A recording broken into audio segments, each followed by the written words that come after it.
hello. I just want to make a really quick video because I get these thoughts and inspirations, and I feel they may also help someone else.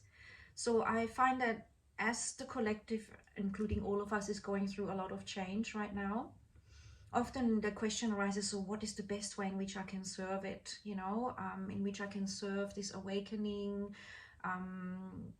these huge revelations that are coming up, navigating information, and most of all, navigating myself. Because remembering that what we do and what we feel impacts our surroundings, impacts everything, like a wave, like the stone that you drop into the pond. And so always coming back for me into the breath is really powerful, slowing the breath down, because that affects how you think, the brain chemistry. It allows you to go beyond the fight or flight stress response. So it opens you up to your genius zone. It opens you up to intuition. It opens you up to the crown consciousness of infinite potential.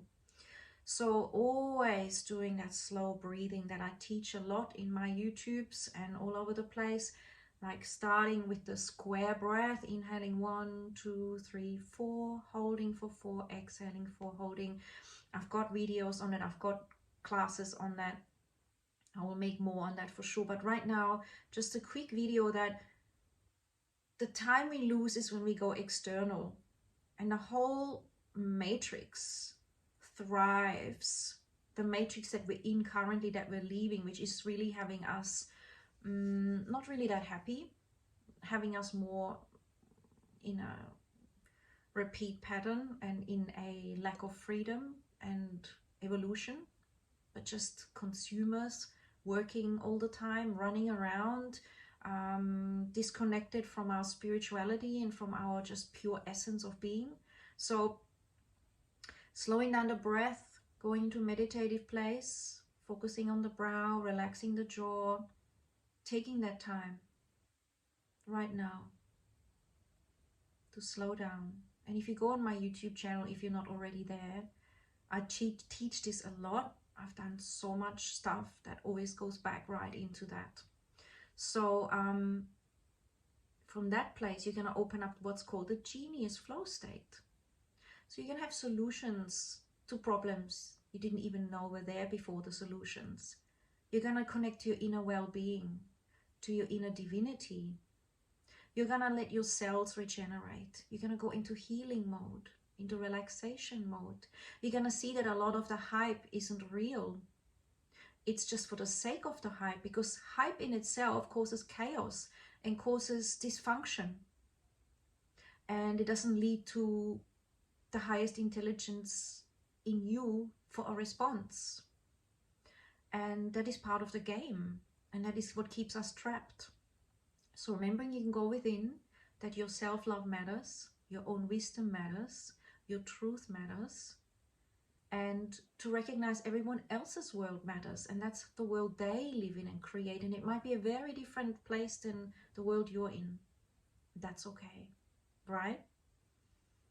And that many, many more will wake up in their own time. And many other souls have come for certain experiences. Some have come to experience something completely different to you. Right? Really, as infinitely different as your imagination can go. So go back into your inner child when you had all this imagination, when you would look at the stars, when you would wonder what's in the ocean, when you would enjoy climbing a tree, when you would feel the magic of a chocolate cake or the grapes hanging off the grapevine and eating them, so full of life force. All those beautiful feelings of well-being when you looked at the light shining through the trees, whatever it was for you. When you enjoyed riding your bike and your hair flying in the wind, when you enjoyed reading a good book and completely immersing in another dimension, which is what you can and how you create.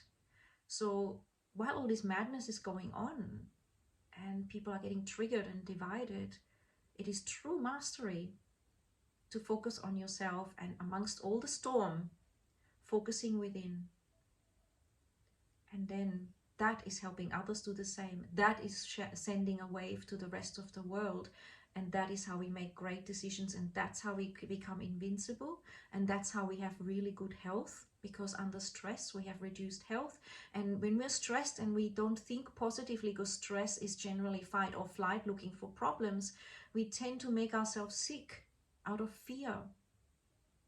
So choosing love over fear. We did a lot of great work over solstice. I'm yet to post about it, as in to post on Instagram and show the pictures and to share amazing stuff. We're going to have outdoor yoga classes in January. There's a retreat coming, and a self-care package as well, so that you can stay up leveled. It is the time for humanity. The more each one of us awakens and honors ourselves and places the attention at thriving within, tapping into the inner divinity, the inner genius, the inner infinite potential, the heart wisdom, the intuitive wisdom, the gut wisdom, the more you'll be serving this in a positive way and thriving. This is, you could say, the ultimate test. This is all about the mind and what we choose to put our energy to, the energetics and the mind. Where do you put your energy? How do you want to use your mind and your consciousness? I'm talking about the mind as a big thing, the intuitive, the throat wisdom of the teacher, the heart intelligence, the gut, and all that you are. And that is all linked with how you breathe. Slow down that breath, work on your breath patterns. If you need coaching on that, I'm here for that. We can do a Zoom call. I can send you videos. You can do this. When we breathe erratically, we cannot be relaxed and make good decisions. We are in fight or flight. That is not our optimal level of functioning. So go within, meet God within, the divinity, your true essence. Prioritizing on that will help enormously, and will help us to not splash energy everywhere and lead aligned living from an incredible source which has been waiting for us to tune into and activate. Ciao for now.